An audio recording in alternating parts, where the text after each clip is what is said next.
ስለ ገንዘብ እጅጉን እንጨነቃለን። ጠዋት ስንነሳ፣ ማታ ስንተኛ፣ ኢቭን ገንዘብ ራሱ ሜክ እያደረግን ስለ ገንዘብ ማሰብ አናቆምም።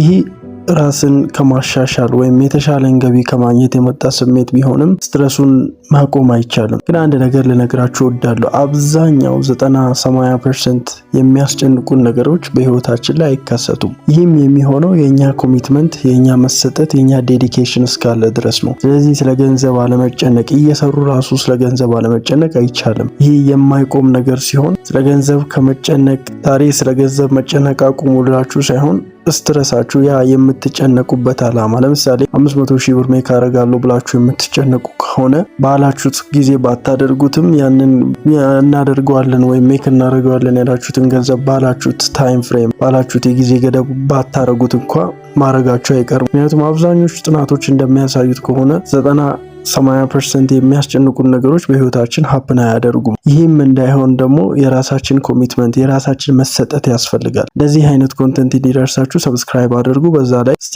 ምን ያህል እንደምትጨነቁ ስለ ገንዘብ ኮሜንት ሴክሽን ላይ አስቀምጡ።